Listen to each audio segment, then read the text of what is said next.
प्रादेशिक भाषा सर्व स्पर्धा परीक्षांसाठी हा आजचा टॉपिक आहे घातांक। जर घातांक तुम्हाला शिकायचा असेल तर त्याआधी तुम्हाला घातांकांचे नियम जाणून घेणं गरजेचं आहे। आज आपण सगळे नियम या ठिकाणी शिकणार आहोत, त्यामुळे व्हिडिओ शेवटपर्यंत बघा। व्हिडिओ आवडला तर व्हिडिओला लाईक, शेअर आणि कमेंट करायला विसरू नका आणि त्याचप्रमाणे जी बुक्स आपण रेफर केलेली आहेत ती ऍड टाइप मध्ये दिलेली आहेत ती तुम्ही बघू शकता। तर मग चला सुरुवात करूया आजच्या लेक्चरला। पण त्याआधी चॅनलवर नवीन आणि पहिल्यांदाच असाल तर चॅनलला नक्की सबस्क्राइब करून बेल आयकॉन दाबा, जेणेकरून आपल्या अशाच नवनवीन व्हिडिओची नोटिफिकेशन तुम्हाला लवकरात लवकर मिळून जाईल। तर मग बघूया पहिला नियम काय आहे घातांकांचा। तर आता या ठिकाणी बघा a चा m घात म्हणजेच काय असतं तर a ची किती वेळा गुणाकार करायचे तुम्हाला तर m वेळा गुणाकार करायचा आहे। ठीक आहे, म्हणजे इथे काय असणार आहे m असणार आहे। याचा अर्थ काय झाला बघा तर a चा तिसरा घात तर आपल्याला a चा गुणाकार किती वेळा करायचा आहे तर a चा गुणाकार या ठिकाणी 3 वेळा करायचा आहे। 1 2 3। ठीक आहे, 6 असेल तर काय करणार आहे a गुणिले a गुणिले a गुणिले a असं आपण 6 वेळा लिहिणार आहे, म्हणजे गुणाकार करणार आहे। ठीक आहे, हा होता आपला पहिला नियम। दुसरा नियम काय आहे बघा या ठिकाणी तर a चा m गुणिले a चा n घात असतो त्यावेळेला जो पाया आहे तो समान असेल त्यावेळेला तो पाया तसाच लिहून घ्यायचा आणि जे घात आहे त्यांची काय करायची या ठिकाणी बेरीज करायची असते। आता एक उदाहरण बघूया आपण या ठिकाणी बघा तर 3 चा चौथा गुणिले 3 चा सातवा असेल तर अशा वेळेला आपण काय करणार आहे पाया हा काय आहे आपला 3 आहे, बरोबर आहे। घात किती आहे 4 आणि 7 आहे, म्हणजे या ठिकाणी काय करणार आहे 4 अधिक 7 केले तर 3 चा 7 आणि 4 किती झाले 11 झाले, म्हणजे 3 चा 11वा घात या ठिकाणी येणार आहे। ठीक आहे, बघूया आता पुढचा म्हणजे तिसरा नियम काय आहे बघा तर a चा m त्याचा n घात म्हणजेच काय आता पाया तर a आहे म्हणून तसाच लिहून घेतला आणि या दोघांच्यात काय असतं तर गुणाकाराचं चिन्ह असतं। ठीक आहे, म्हणजेच परत एकदा या ठिकाणी बघा पाया 3 घेतला त्याचा घात 4 आणि त्याचा घात 7 असेल तर या दोघांचा आपण काय करणार आहे या ठिकाणी 7 चौक म्हणजे 4 गुणिले 7 करणार आहे, म्हणजे 4 सत्ते किती येतं 28 येतं, म्हणजे 3 चा 28 घात या ठिकाणी येणार आहे। ठीक आहे, प्रत्येक नियम आपण उदाहरणावरून सोडवत आहोत जेणेकरून तुम्हाला ते समजायला सोपं जाईल। पुढचा जो नियम आहे तो काय आहे बघा a चा m गुणिले b चा m दिलेला आहे तर अशा वेळेला बघा दोघांचा जो घात आहे तो समान आहे तर आपण काय करू शकतो इथं कंसामध्ये a गुणिले b आणि दोघांचा जो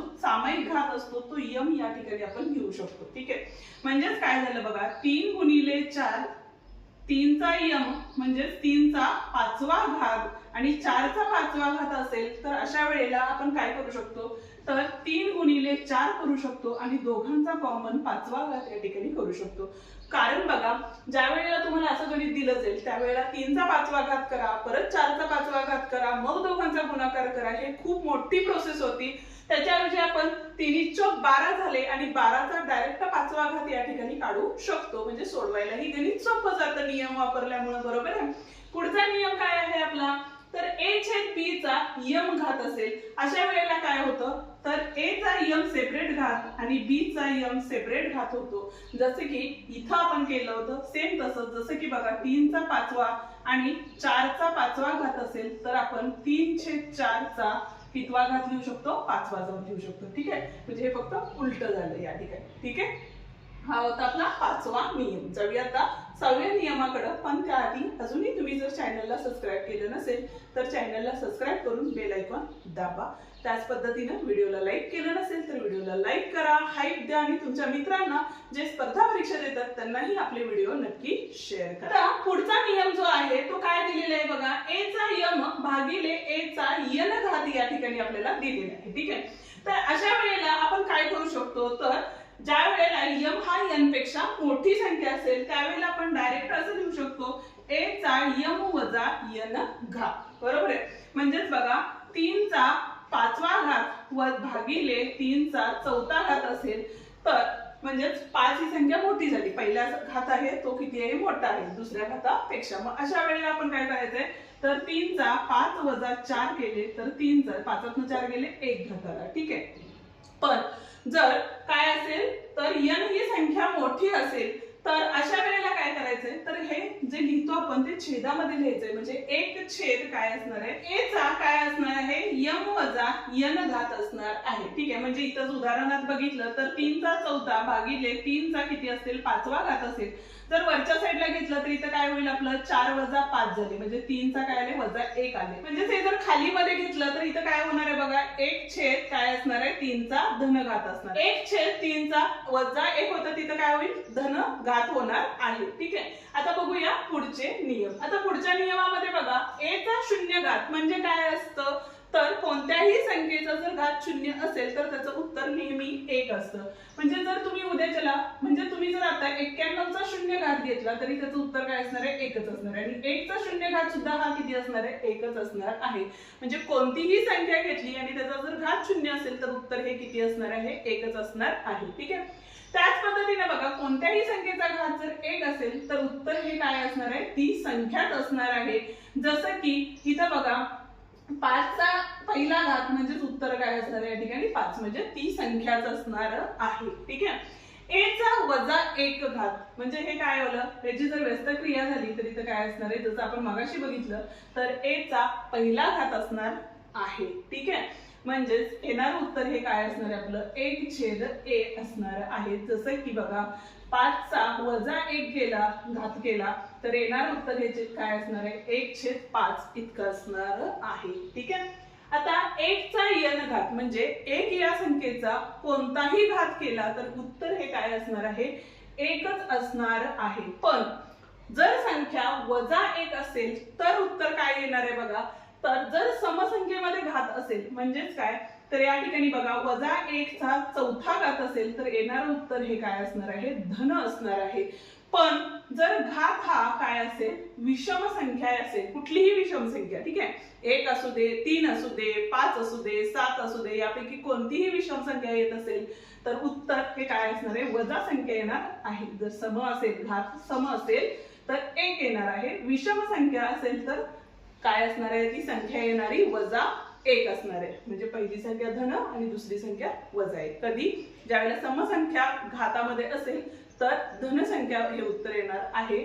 आणि जर म्हणजे जर एखादं उदाहरण घेतलं बघा, वजा 2 चा तिसरा घात केला तर वजा 2 चा तिसरा घात हा काय असणार आहे, तर 8 आहे ना, म्हणजे 2 चा घात हा 8 असणार आहे. पण ही संख्या काय विषम आहे, म्हणजे उत्तर काय असणार आहे, वजा 8 असणार आहे. ते जर वजा 2 चा चौथा घात केला, वजा 2 चा चौथा घात केला तर या ठिकाणी चौथा घात हे किती असतो, 16 असतो, बरोबर आहे.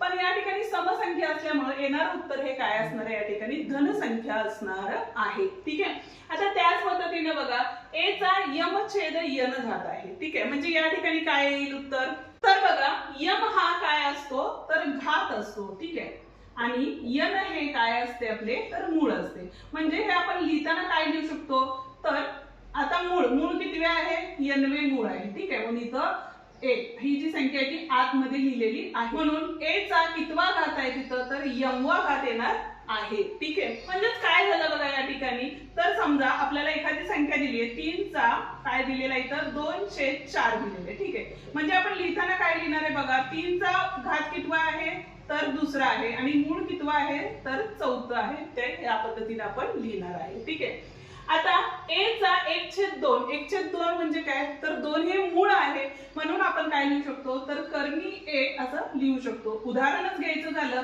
तर या ठिकाणी बघा, 3 चा 1/2 घेतला तर या ठिकाणी काय असणार आहे, कर्णी 3 हे उत्तर असणार आहे. ठीक आहे, आता 15वा जो नियम आहे तो काय आहे बघा, तर ए चा यम घात म्हणजे त्याचा जर गुणाकार व्यस्त केला तर या ठिकाणी काय असणार आहे, ए चा काय असणार आहे, वजा, म्हणजे 1/a चा वजा यम घात आहे. जसं की बघा, 1/3 चा वजा तिसरा घात असेल तर लिहिताना आपण 3 चा तिसरा घात लिहू शकतो, हे उलट लिहिलं तर. किंवा बघा, 4 चा 5वा घात असेल तर याचा गुणाकार व्यस्त लिहिला तर या ठिकाणी काय असणार आहे, 1/4 चा वजा 5वा घात या ठिकाणी आपण लिहू शकतो. ठीक आहे, आता बघा 16वा नियम आहे, म्हणजे घात जर धनसंख्या असेल तर येताना काय येतात, तर शून्य येत जातात, बरोबर आहे. म्हणजेच या ठिकाणी बघा, 10 चा तिसरा घात केला तर येताना आपल्याला काय करायचं, ते 1 वर 3 शून्य, म्हणजे ऑलरेडी ही 1 शून्य असणार आहे आणि 2 आणि 3 शून्य. 10 चा तिसरा म्हणजे 10 वर काय आले, तर 1 वर 3 शून्य आले. ठीक आहे, पण जर बघा 10 चा वजा 1 असेल तर या ठिकाणी आपण घेताना काय करणार आहे, 0.01 म्हणजेच काय, जेवढा घात आहे वजा 1 आहे तेवढ्या काय असणार आहेत संख्येनंतर दशांश चिन्हच्या संख्या असणार आहेत. म्हणजे जसं की बघा आता 10चा वजा तिसरा घात जर केला तुम्ही तर इथं काय करणार आहे 0 दशांश चिन्ह. आता या ठिकाणी बघा तर 1 जर घेतले ही पहिली संख्या झाली, ही दुसरी आणि ही तिसरी असणार आहे. म्हणजे या ठिकाणी काय झाले बघा 1 2 आणि 3 संख्येनंतर या संख्या असणार आहेत आणि त्याच्यानंतर या ठिकाणी काय असणार आहे दशांश चिन्ह असणार आहे. ठीक आहे, हा होता आपला आजचा व्हिडिओ. उद्याच्या भागात आपण घातांकांवर आधारित गणित बघणार आहे. त्यामुळं अजूनही जर चॅनलला सबस्क्राईब केलं नसेल तर चॅनलला सबस्क्राईब करून बेल आयकॉन दाबा, जेणेकरून आपल्या अशाच नवनवीन व्हिडिओची नोटिफिकेशन तुम्हाला लवकरात लवकर मिळून जाईल. आणि डिस्क्रिप्शन मध्ये आपण या आधीची व्हिडिओची लिंक दिलेली आहे. जर तुम्ही अजूनही बघितली नसेल तर ती व्हिडिओ ही एकदा बघून घेऊ शकता. धन्यवाद.